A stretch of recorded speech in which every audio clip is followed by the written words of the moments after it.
Welcome to the pudding. The sweet proof of research to back up what you know about camp.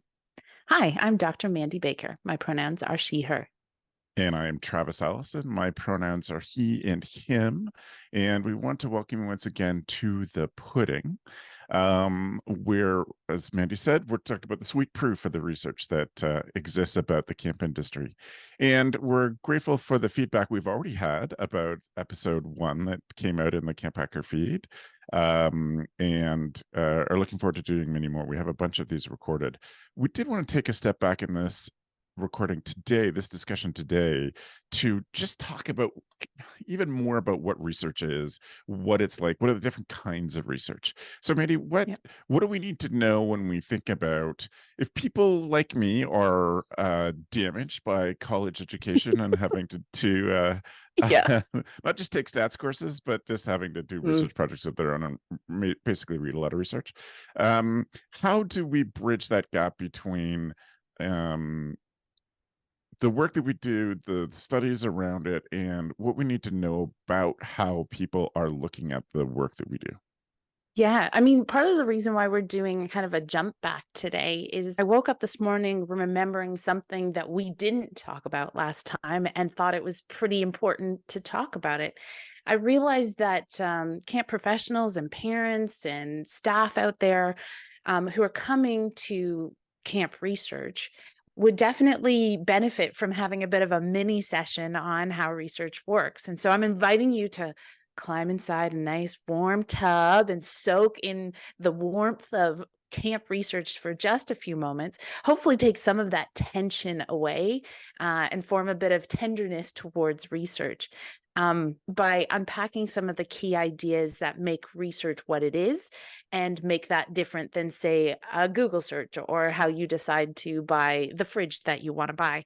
It's a little bit different, and that's because there are particular parameters around how we go about doing the work and how we assess whether it's good, how we assess whether research is good and has done the job right. But to start us all off, to kick it all off, just like you said, is recognizing that there are different kinds of research for different purposes. So the different strokes for different folks is an absolute important one to remember here. In the research world, there are generally sort of 2 camps or sometimes 3 camps in terms of the purpose of the research changes the kind of research you do. So, for example, marketing research is very, very different than the kind of research that I do because I have a different purpose for it. Right. There's also marketing research is about really 2 significant bits. It's knowing who your product or service is for, so understanding your market, your people, your audience, and any good person worth their salt who produces any kind of information in the world needs to know their audience. I have a feeling you say that a lot to folks. Know your audience. Yep. And the other side of marketing is being able to speak to the value of what you do to that audience. In university world, academia, we also do something called applied research, and we also do something called basic or pure research. So applied research is when we're trying to solve a real life world problem. And then basic or pure research can have real world solutions to them, but they tend to be a lot more abstract and a lot more theoretical. So understanding how a thing works and trying to understand how it might work like that again in the future, or how we might navigate what we call the phenomenon. That's often what it is, that like experience, that thing we know. So this phenomenon called camp, that's when we do a lot more theoretical work. Okay. Yeah. I know that there are different kinds or styles of research. What do we need to know about that? Sure. So generally speaking, research gets divided into 2 fairly significant camps. And that's based on the way that the information is given to us and how we make sense out of that information. So that's what we call data collection and data analysis. At that point, there's quantitative data and there's qualitative data. Quantitative tends to be all in different kinds of numbers, and how those numbers represent things are used differently and calculated differently based on how those numbers represent things. And then qualitative tends to be research that is about words and stories, but you'll also find qualitative research captures all the creative outputs too. So we might do an analysis, for example, of all of the pictures that are used to market camps. I did this with my class a couple weeks ago. It's called a netnography.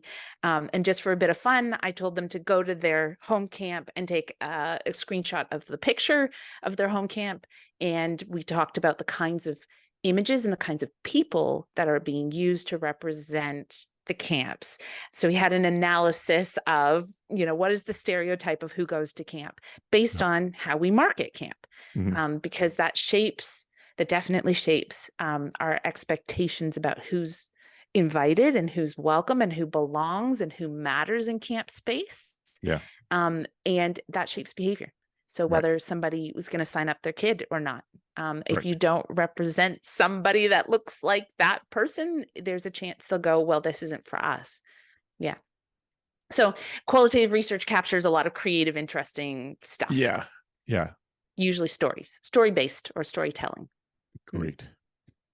That it is fascinating that how we represent each other ourselves to the world is obviously my whole being. Yeah.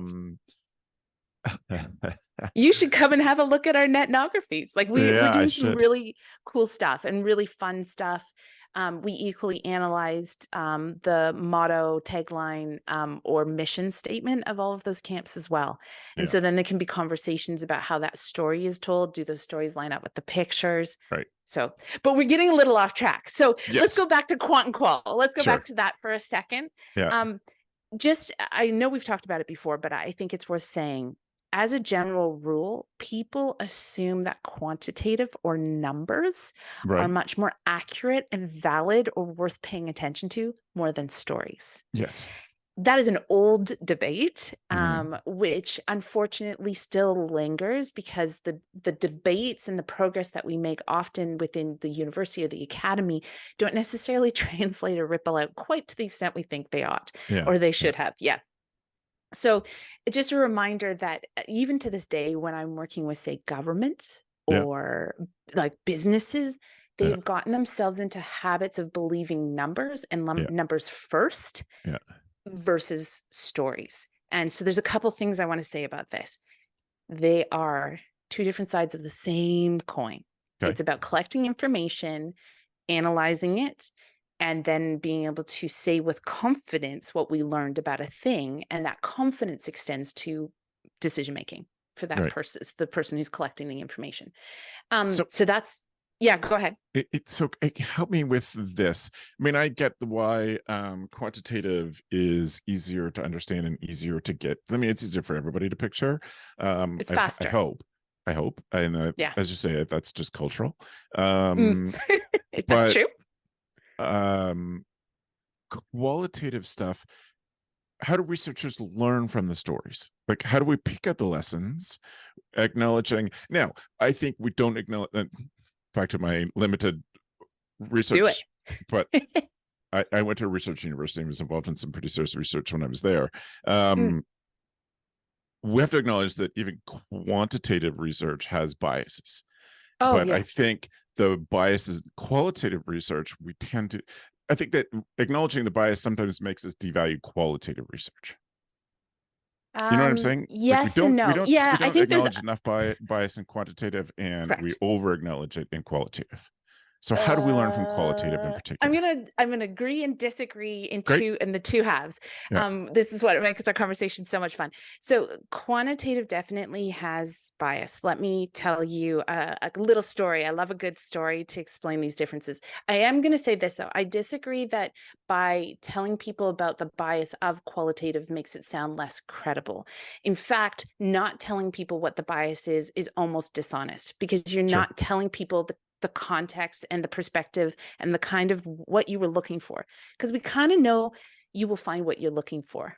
You kind of, if you set up the parameters, regardless of how hard you work at removing your own sort of biases, this idea of implicit bias, also sort of when we use the word implicit bias, and we use that mostly about how we discriminate, it's often unconscious. It's not Mm, intentional. mm, So the mhm. thing about bias in research is that there's a good chance there's bias that has shaped the research project, whether it's quantitative data or qualitative data. It's just how good are you at actually understanding what those are and then articulating them so that the reader, the audience has the opportunity to use their own judgment, understanding your perspective and how it may have shaped the study. So so perhaps we're talking qualitative. I am a qualitative researcher. We are talking ourselves down, but Sure. then arguably what we're also doing is providing an honesty and some deep reflection about what has come into play for us shaping that particular study. But back to your first point about there's bias in all things, including quantitative research. Last week, we talked about ontology and epistemology, which is your understanding of reality and Yeah. truth. Yeah. And that there are these like philosophical traditions that have developed based on particular positionings on those two axes. That's what Mhm. we got into a little bit last time.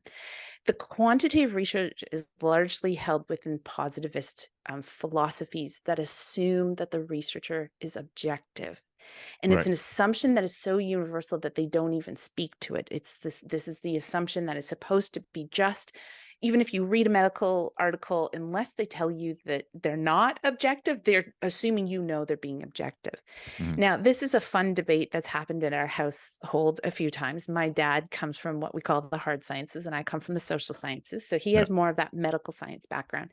And I remember him telling me that quantitative research is biased or shaped by the researcher. If you can imagine two different researchers working in the same lab on the same project, and one day one researcher comes in and takes the slide, which might have like a tissue cell, a slice on it, and puts it into the microscope. Now, the research is supposed to record which way they put the slide in. And they Oh, put yeah. it in, yeah, to talk about, so Yeah. let's say they put it in. Say the next researcher comes in 2 hours later and is expected to, we do this, we look at each other's Yeah. data to see if Yeah. we come up with the same outcome, Mhm. but they put the slide in upside down. Right. It's quite possible that they are going to record an opposite result, possibly a contradictory result, Right. just by the way that they put the slide in under the microscope. Yeah.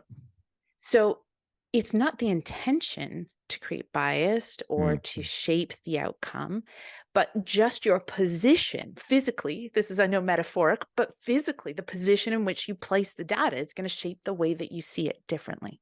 Yeah. So I think it's important to remember that about all research. It doesn't make the research wrong or the outcomes wrong, but it does mean that occasionally the story that's told or the recommendations that are offered have a lean. Right. And if we're good about it, we tell people what that lean looks like. I Mhm. got the data this way, I put it under the microscope this way, and so therefore I saw these structures in the slide. My colleague but if they recorded, I put in the slide this way and I looked at it from a different angle Yeah. and I saw this. It doesn't mean it's wrong. Those structures are still going to be part of those cells or whatever that slice Yeah. is showing. Yeah. It's just a different way of seeing it. And Yeah. this is, as a random connection, this is often what we're talking about when we talk about decolonizing our ways of thinking, Mm. is that Yeah. people come to knowledge in different ways. Yeah. We may be looking at the same stuff, but we understand a different thing. It doesn't make Okay. it wrong or inaccurate. It just means a different perspective offered us a different way of seeing it. Right. Right. Yeah. So back to the quant and qual conversation. Yes. The Yes. other big thing to know, okay, another arguably reason why qual gets a bit less of a name is because it feels mysterious. Mm. It Yeah. feels like most people are like, I can do math. I can put the numbers together and pull Yeah. them apart in particular ways. And so I can feel confident. I understand that numbers don't lie. That's not true, actually. If Sure. you put the numbers together in different ways, you will get different answers. Yep. Yep. Even that difference between putting a set of like a formula inside a bracket and then forgetting the bracket one time, totally Mhm. different outcome. So statistically, you actually can tell very, very different stories based on how you slice and dice the numbers, like what Yeah. snapshot you pull. And anybody who works with numbers to provide evidence of things will know that. They'll know that they can pull out certain parts of the story, but put back into the wider context, it tells a different story. Hmm. So numbers can be manipulated in terms of the analysis and therefore storytelling, or the outcomes, results as well. Qualitative, on the other hand, people, it's a lot of work. Yes. So most people don't sit down with hundreds of thousands of words and read them and read them and read them. And that's kind of the starting point of analysis and qual. Yeah. And so that's the first turnoff, that people are like, nah, Sure. too hard basket. Time. And Yeah. then after that, I think it then feels like a mystery. It feels kind of like, how do they sort through it? Most qualitative researchers at the foundation rely on something called thematic analysis. And that's where we go through 3 different sort of levels and understanding of how we organize and categorize, not necessarily stories, but the meanings that we're pulling from the stories. And the good news for us is, if you read enough stuff, you reach a point called saturation, where you don't hear new stories anymore, new Hmm. ideas anymore. Yeah. So that's usually around 20 interviews, which are about 60 minutes a piece. That's when you kind of go, oh, I'm going to hear more and different retellings, but That's the no same. more meaning, no more Yep. new meanings. Gotcha. Yeah. And that's when it's a bit like being handed 100,000 M&Ms and Sure. sorting all the greens and all the blues and all the oranges. And once you've got them sorted into their piles, then, you recognize they have similar meaning. You know that because of the questions you set up, because you're looking to find answers for particular things. Yeah. You're looking for the answers to particular things, the meanings of particular things.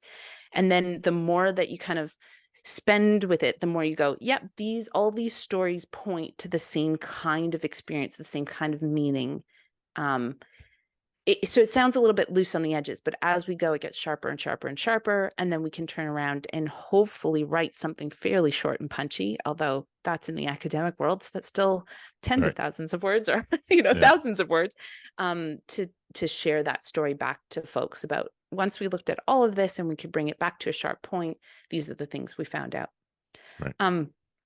Arguably, because of the way that qualitative data works, it's very rich, it's very deep, it's very narrow, it's very niche. Tell me And more about that. Yeah, okay. Well, you can't look at everything at once. Okay. Yeah, there's just, in order to reach that saturation point, to reach a level of confidence, to speak to it, you need to have a lot of data that's sort of saying the same thing, that gives you that confidence that, yeah, this definitely is going on here.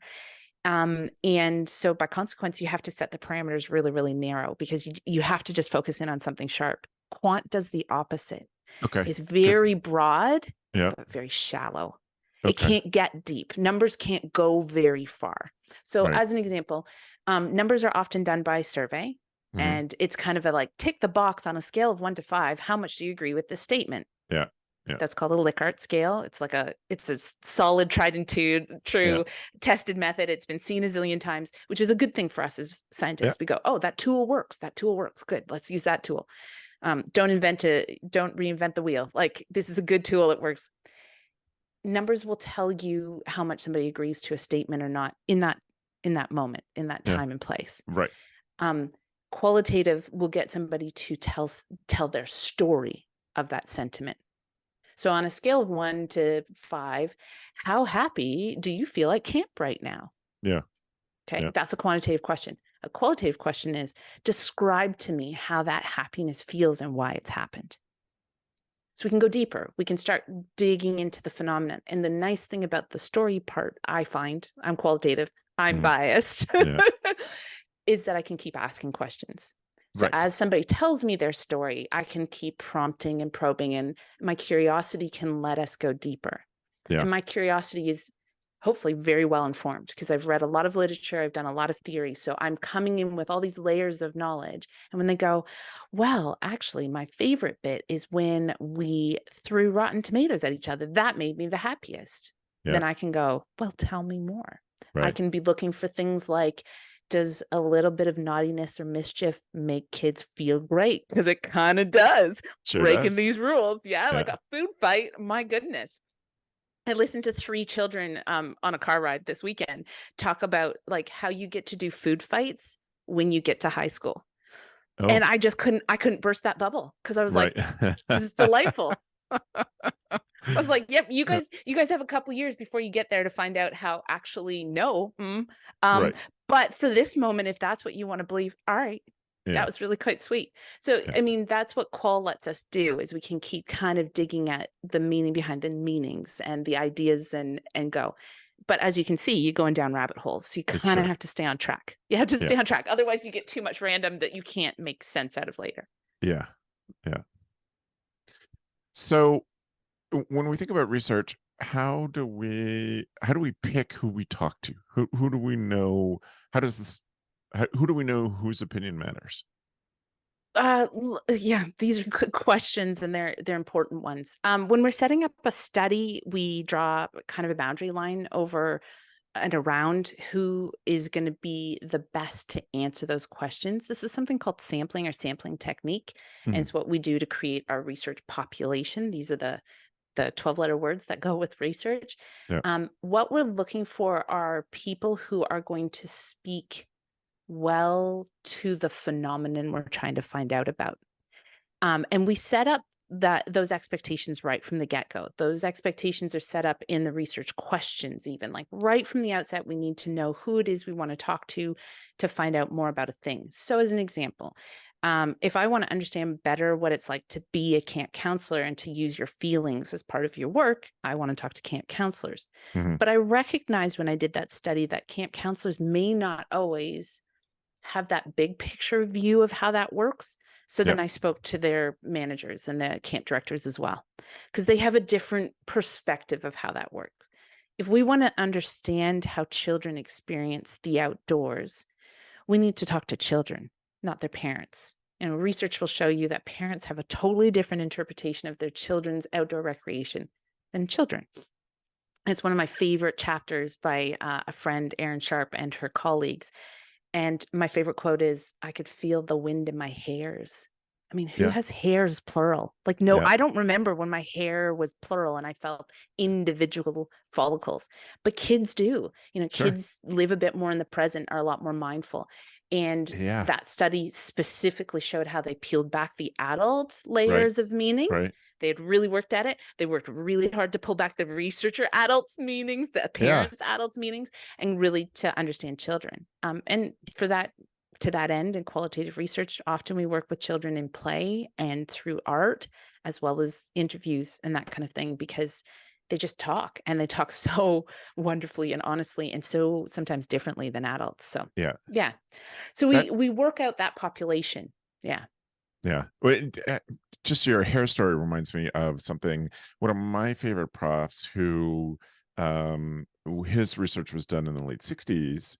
He was talking about that difference in perception of adults and kids, and how as adults, partly just because of the amount of inputs, we have to learn how to funnel down our perception because there's so much input. But when your kids are still aware of all the input. So he, as I say, was doing his research in the 60s. So they're doing a lot of LSD studies, and they said that one of the things that happens in LSD studies is you become back aware to the things that you have forgotten over time, like Oh. feeling individual hairs. One of the things that Oh. always stuck with me is when some of the things that they had done was around perception of light.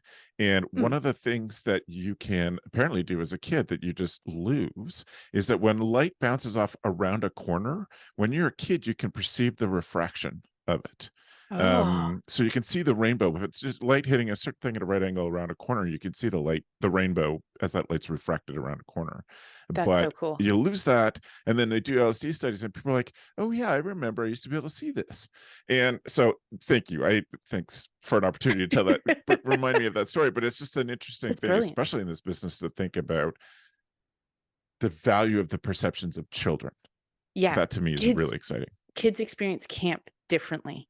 Yes. And it is, to be fair, one of my critiques at time of camp research is that we don't ask kids that often. Yeah. We ask counselors and parents and staff, but we don't necessarily ask kids. Now, there's good research reason The ethics of working with kids in research is Of course. difficult and lengthy and challenging to obtain.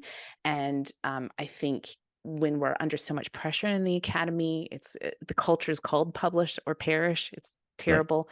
Yeah. So turnaround and pressures like that have kind of made it very hard to get into deep study with, for example, kids.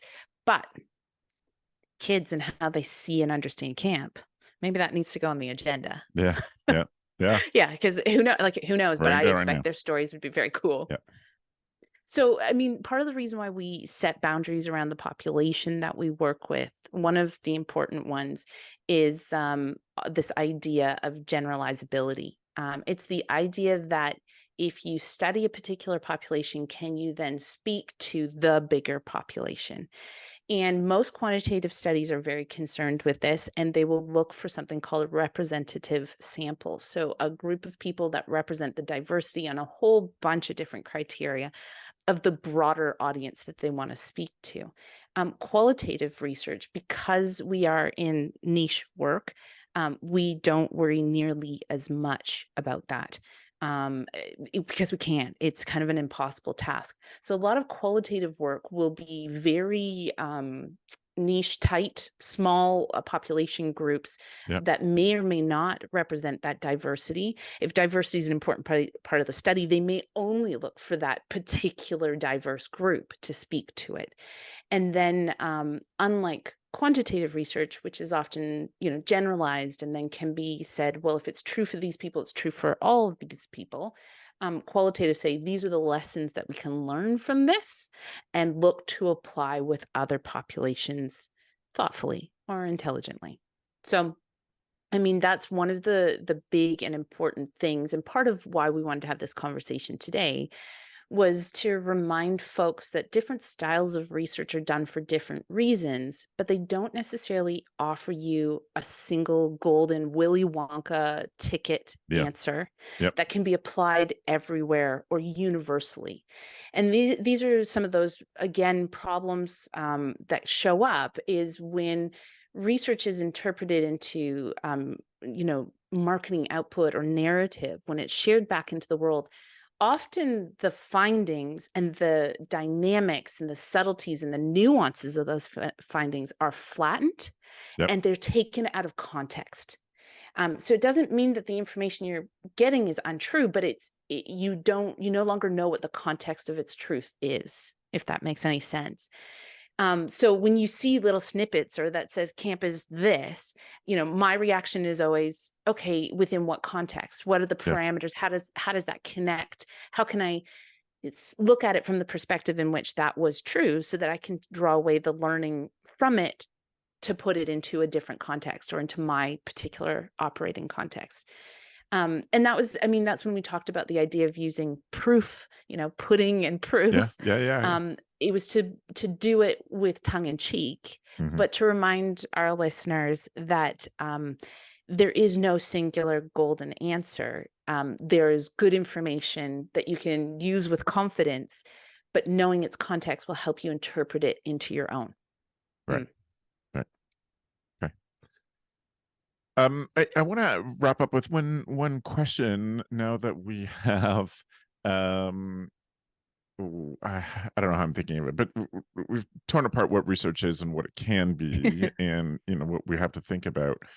Where do campers go to get good research now that we know?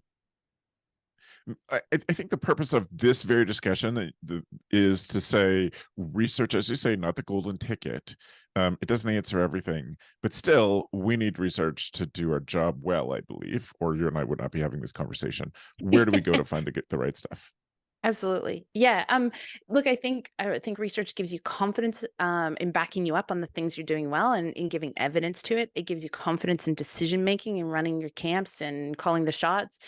It gives you innovative, new, novel ways of approaching. So practice and language about camp and what, really the world we're evolving into in the context in which camp is actually trying to exist. So research can provide so much. And I really love when research changes head thinks, even just by a couple of degrees, Yep. because it brings on such new, wonderful things. So yeah, how do you find research? Well, whenever I'm talking to folks, the first thing I ask is, do you know about Google Scholar?